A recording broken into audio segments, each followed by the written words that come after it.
আসসালামু আলাইকুম। আমাদের অনেকের একটা কোশ্চেন রয়েছে, একটা কমন কোশ্চেন রয়েছে যারা আমরা আইএলটিএস করছি বা যারা আমরা আইএলটিএস করা স্টার্ট করেছি, তাদের মধ্যে অনেকেরই প্রশ্নটা থাকে যে আসলে কিভাবে একটা ভালো স্কোর করা যায়, আর কিভাবে ভালো একটা স্কোর করতে গেলে আমাকে কী কী জিনিস ফলো করতে হবে, সেই বিষয়গুলো নিয়ে নানা মতামত রয়েছে। বিভিন্ন টিচার বিভিন্ন পরামর্শ দিয়ে থাকে এই বিষয়টা নিয়ে। তো আজকে আমি আপনাদেরকে একটা ফুল গাইডলাইন দিব যে আসলে আইএলটিএসটা কিভাবে স্টার্ট করা উচিত, কখন স্টার্ট করা উচিত, বা কাদের জন্য আসলে এই বিষয়টা দরকার, যে কারা আইএলটিএসটা করবেন বা কে কিভাবে করবেন। সো সেই বিষয়গুলো নিয়ে পুরো ফুল একটা রোডম্যাপ দিব। তো প্রথমেই স্টার্ট করতে গেলে আমাদের প্রথম বিষয়টা বুঝতে হবে যে আসলে আইএলটিএসটা কী, যে আমরা আসলে কেন আইএলটিএসটা করছি বা কেন আমরা আইএলটিএসটা করব বা কখন করা উচিত। যেমন যদি আমি একটা এক্সাম্পল দিই, ধরুন আপনি বাহিরে পড়াশোনা করতে যেতে চান বা বাহিরে আপনি বসবাসের জন্য যেতে চান কোনো একটা English speaking country like US, Canada, Australia, UK. তখন দেখা যায় আপনার একটা ভাষা শেখা প্রয়োজন হয়। বা আমরা যেমন বাংলাদেশে রয়েছি, আমাদের বাংলা আমাদের মাদার ল্যাঙ্গুয়েজ, বা আমরা বাংলা ভাষাতে কথা বলি এবং আমাদের পড়াশোনা বলেন সব কিছুই কিন্তু বাংলা মিডিয়ামই হয়ে থাকে। এখন হয়তো বা কিছু ইংলিশ মিডিয়াম রয়েছে বা ইংলিশ মিডিয়ামে স্টুডেন্টরা পড়াশোনা করতেছে, কিন্তু আপনি যখন বাহিরের কোনো একটা কান্ট্রিতে যাবেন তখন কিন্তু তারা বাংলাতে কথা বলবে না, প্রথম কথা।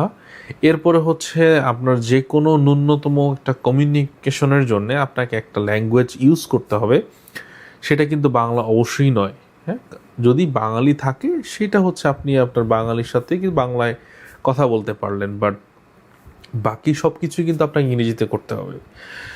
এবং পড়াশোনা করতে গেলে সেখানে আপনি এখন যখন ইন্টারন্যাশনাল স্টুডেন্ট হিসেবে আরও ইন্টারন্যাশনাল স্টুডেন্ট রয়েছে, তো সবার যেই বিষয়টা থাকবে, সবাই আপনারা সেখানে কথা বলবেন, সবাই পড়াশোনা নিয়ে রিলেটেড যত কিছু রয়েছে সব কিছু করবেন, বাট সবার ভিন্ন ভিন্ন মাতৃভাষা রয়েছে। তো সেই মাতৃভাষাটাতে তো আপনি কথা বললে কেউ বুঝবে না বা আরেকজনের কথা আপনি বুঝতে পারবেন না, যার কারণে আমরা একটা ইংরেজি ভাষাটাকে ব্যবহার করি অ্যাজ এ ইন্টারন্যাশনাল ল্যাঙ্গুয়েজ হিসেবে। আর এই সকল সমস্যা সমাধানের জন্যে ক্যামব্রিজ ইউনিভার্সিটি একটা এক্সাম পরিচালনা করে, যে এক্সামটার নাম আইএলটিএস, যার পূর্ণরূপ international English language testing system. এখন এই যে ইন্টারন্যাশনাল ইংলিশ ল্যাঙ্গুয়েজ টেস্টিং সিস্টেমের মাধ্যমে আপনারা যে এক্সামটা দিচ্ছেন, সেখানে কোনো পাস বা ফেল নাই। এখানে মেইন বিষয়টা আপনার ইংলিশ স্পিকিংয়ের যে দক্ষতাটা রয়েছে, আপনার ইংলিশ স্পিকিংয়ের যে লেভেলটা রয়েছে, তারা আপনার সেই লেভেলটাকে জাজমেন্ট করছে যে আপনি লেভেল 1-এ রয়েছেন নাকি লেভেল 2-তে রয়েছেন, আপনি কি ভালো ইংলিশ বলতে পারছেন বা আপনি ভালো ইংলিশ বলতে পারছেন না।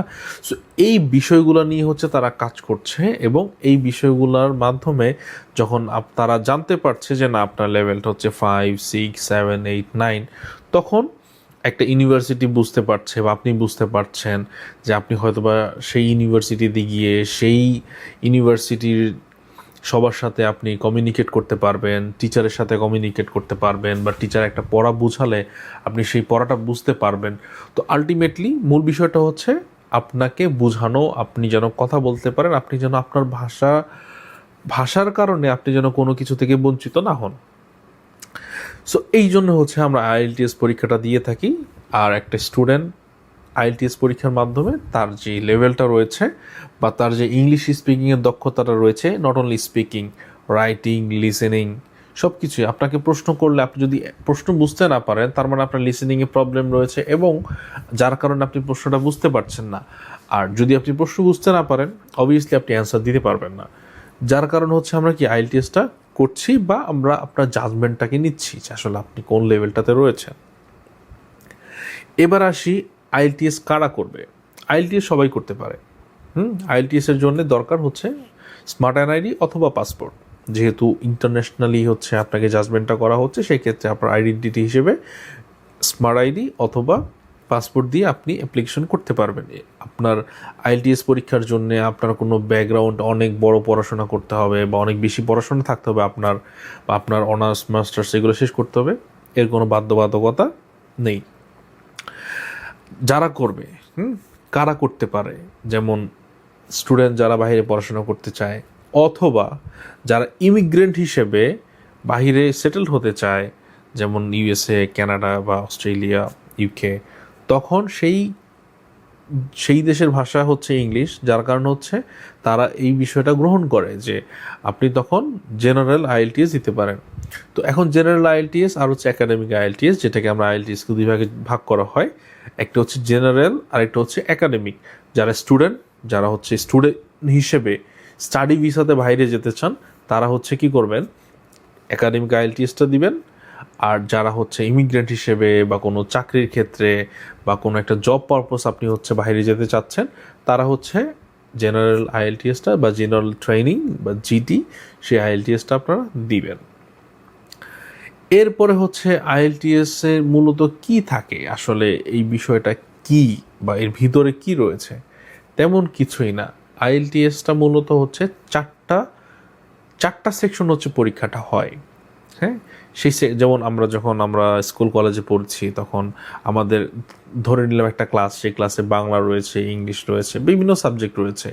সেই সাবজেক্টের মধ্যেও তো অনেক ভাগ রয়েছে। হ্যাঁ, যে পার্ট 1, পার্ট 2, পার্ট 3, যেমন সৃজনশীল প্রশ্ন যখন হয়, ক বিভাগ, খ বিভাগ, গ বিভাগ, এরকম বিভিন্ন ধরনের সেকশন কিন্তু সেখানে রয়েছে। বাট আইএলটিএসে হচ্ছে 4টা সেকশনে পরীক্ষা হয় বা 4টা ভিন্ন ভিন্নভাবে পরীক্ষা হয়।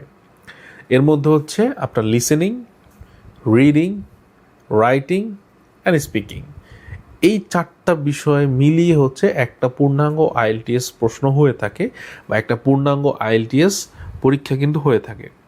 এখন এই যে 4টা বিষয়, এগুলোর সাথে আমরা অনেকেই পরিচিত। আমরা যখন স্কুল কলেজে ইংরেজিতে পরীক্ষা দিয়েছি, তখন সেখানে কিন্তু কিছু সিন প্যাসেজ থাকে, কিছু আনসিন প্যাসেজ থাকে। যেই সিন প্যাসেজ, আনসিন প্যাসেজ থেকে পড়ে আমাদের কিন্তু অ্যান্সারটাকে সেই গল্প থেকে বের করে নিয়ে আসতে হয়।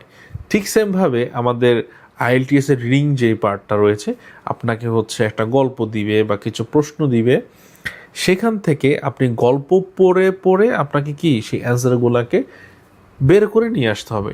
এখন রিডিংয়ের মধ্যে কী কী টাইপের প্রশ্ন হয় সেটা হচ্ছে ভিন্ন হিসাব, বা আমি আজকে সেই দিকে যাব না, ইন ডিটেলসে যাব না, জাস্ট ওভারঅল একটা ইনফরমেশন আপনাকে দেওয়ার চেষ্টা করছি।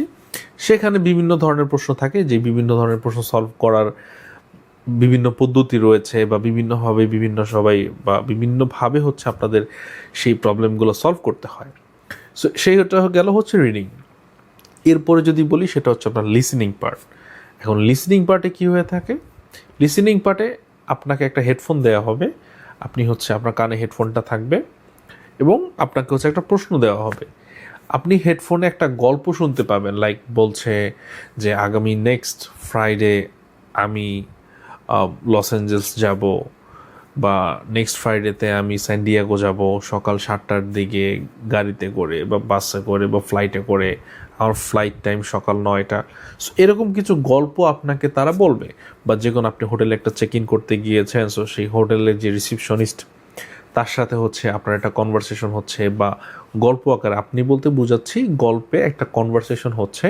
এবং আপনার প্রশ্নেতে লেখা আছে যে একটা প্রশ্ন, যদি জাস্ট সিম্পল একটা প্রশ্ন বলি যে আপনার ফ্লাইট টাইম কয়টা, হ্যাঁ, যে সেখানে একটা শূন্যস্থান দেওয়া আছে, একটা ফ্লাইট টাইম কয়টা, আপনি কানে সেই শব্দগুলো শুনছেন এবং সেখান থেকে আপনি কি, যখন আপনি প্রশ্ন দেখলেন যেখানে আপনার যে অ্যান্সারটা বসবে, সেই অ্যান্সারটা হচ্ছে ফ্লাইট টাইম, তখন আপনি কি করতে পারেন, তখন আপনি হচ্ছে সেই যে গল্প থেকে ফ্লাইট টাইমটা কত, সকাল 9টা নাকি 8টা, সেটা আপনি মার্ক করলেন এবং আপনি উত্তরপত্রে সেই লেখাটা লিখলেন। এরপরে পার্ট হচ্ছে রাইটিং। রাইটিংও হচ্ছে দুইটা, মানে একটা রাইটিং প্রশ্নে 2টা প্রশ্ন থাকে, একটা হচ্ছে পার্ট 1, একটা হচ্ছে পার্ট 2। রাইটিংয়ের সাথে আপনাদের জেনারেল ট্রেনিং আর হচ্ছে একাডেমিক, রাইটিংয়ে হচ্ছে পার্ট 1টা হচ্ছে একটু ভিন্নতা থাকে। আর রিডিংয়ের ক্ষেত্রে বিষয়টা হয়, রিডিংয়ের ক্ষেত্রে প্রশ্নগুলো একটু ছোট বড় হয় একাডেমিক এবং জেনারেল ট্রেনিং। যেহেতু জেনারেল ট্রেনিংয়ে যারা, তাদের হচ্ছে পড়াশোনা বা বড় কোনো কিছু করার ওরকম দরকার হবে না, সেই জন্য হচ্ছে তাদের প্রশ্নগুলো ছোট হয়, জাস্ট সিম্পল পরীক্ষাটা হয়। বাট একাডেমিকটা একটু হার্ড জিটি থেকে। আর লিসেনিং এবং স্পিকিং দুইটারই প্রশ্ন সেম। লিসেনিং এবং স্পিকিং, জেনারেল ট্রেনিং এবং একাডেমিক দুইটারই প্রশ্ন কিন্তু সেম হয়ে থাকে। রিডিংয়ের প্রশ্নগুলো একটু ছোট বড় হয়, আর রাইটিংয়ের প্রশ্ন পার্ট 1টা হচ্ছে ডিফারেন্ট হয়, পার্ট 2টা সেম হয়। তো এই হচ্ছে মূলত আপনার রিডিং, রাইটিং এবং লিসেনিংয়ের হচ্ছে প্রশ্নবিন্যাস বলতে পারেন, বা হচ্ছে সাধারণ কিছু বর্ণনা বলতে পারেন। এরপরে হচ্ছে স্পিকিং হচ্ছে আপনাদের প্রায় 13 থেকে 14-15 মিনিটের মতো একটা পরীক্ষা হয়। সেই পরীক্ষার মধ্যে আপনারা টিচারের সাথে কনভারসেশন মেক করবেন, টিচার আপনাকে প্রশ্ন করবে, আপনি অ্যান্সার দিবেন, দেন আপনি ভালো বলতে পারলে আপনাকে ভালো একটি স্কোর দিবে। এবং যদি আপনার আপনার অ্যান্সারের উপর ডিপেন্ড করে আপনাকে হচ্ছে মার্কটা দেয়া হবে আইএলটিএস স্পিকিংয়ে। আচ্ছা, সো আমরা শিখলাম হচ্ছে IELTS reading, IELTS writing, IELTS listening and also IELTS speaking. আর এই সকল কিছু ফুল স্কোর হচ্ছে ব্যান্ড 9, এবং পার্শিয়ালভাবে প্রতিটা পার্টের জন্য আপনাকে 9 ব্যান্ড করে দেওয়া হবে। লাইক সেই 9 ব্যান্ডের মধ্যে আপনি ধরুন আপনি লিসেনিংয়ে 9-এর মধ্যে 7 পেয়েছেন, আপনি রাইটিংয়ে 9-এর মধ্যে 7 পেয়েছেন, আপনি স্পিকিংয়ে 9-এর মধ্যে 7 পেয়েছেন, এবং আপনার লিসেনিং 4টা ভাবে হচ্ছে আপনি কি 9-এর মধ্যে 7 করে পেয়েছেন। দেন সবগুলোকে যোগ করে আপনাকে কি 4 দিয়ে ভাগ করে যে অ্যাভারেজ যে ব্যান্ড স্কোরটা আসবে সেটা হচ্ছে আপনার আইএলটিএস স্কোরের ফুল ব্যান্ড স্কোর। এবং পার্শিয়ালভাবে আপনি বিভিন্ন জায়গাতে বিভিন্ন মার্কস পেতে পারেন, যেটাকে 4টাকে যোগ করে একসাথে 4 দিয়ে ভাগ করলে যে অ্যান্সারটা আসবে সেটা হচ্ছে আপনার আইএলটিএস এর ব্যান্ড স্কোর।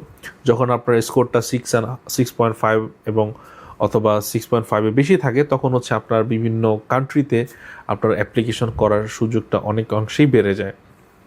আর যদি 6 হয় সেক্ষেত্রে থাকে কিছুটা জটিলতা থাকে, বাট 5.5 হলে দেখা যায় হচ্ছে যে খুব মুশকিল হয়ে যায় যে আসলে আপনাকে কোন কান্ট্রিতে বা কোন ইউনিভার্সিটিতে আপনাকে অফার লেটার দিচ্ছে বা কোনটাতে দিবে কি দিবে না।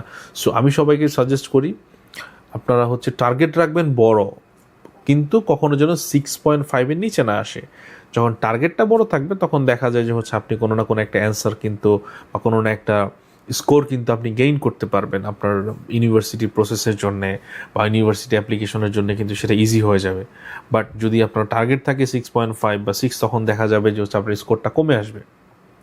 তো এই হচ্ছে মূলত আইএলটিএস। আজকে আমরা যেগুলো শিখলাম, আইএলটিএসটা কি, আইএলটিএসটা কে করছে, কারা করছে আর কেন করছে। সো যখন আপনার কাছে একটা আইএলটিএস থাকবে, আইএলটিএস একটা স্কোর থাকবে, আপনার পৃথিবীর বিভিন্ন দেশে যে কোনো জায়গাতে আপনি যেতে পারবেন যদি আপনার কাছে একটা আইএলটিএসের স্কোর থাকে। তবে ধৈর্য অবশ্যই ধরতে হবে, আস্তে আস্তে ডে বাই ডে আপনাকে কিন্তু কি প্রসেসিংও চালিয়ে যেতে হবে। সো সবাই চেষ্টা করুন, যারা যারা আইএলটিএস করছেন প্রথমেই ঘাবড়ে যাওয়ার কোনো দরকার নাই, স্টার্ট করেন। কারণ আপনি যদি লেগে থাকতে পারেন তাহলেই কিন্তু আপনার সফলতাটা নিশ্চিতভাবে এগিয়ে আসবে ইনশাআল্লাহ। তো সবাই ভালো থাকুন, সুস্থ থাকুন, আল্লাহ হাফেজ। হয়তোবা পরবর্তীতে আপনাদের আইএলটিএসের বিভিন্ন টিপস বা হচ্ছে বিভিন্ন যে স্পিকিং, রাইটিং কীভাবে স্টার্ট করতে হয় ডে বাই ডে হচ্ছে ভিডিওগুলো নিয়ে আসবো ইনশাআল্লাহ। সেই পর্যন্ত সবাই ভালো থাকুন, সুস্থ থাকুন, আল্লাহ হাফেজ।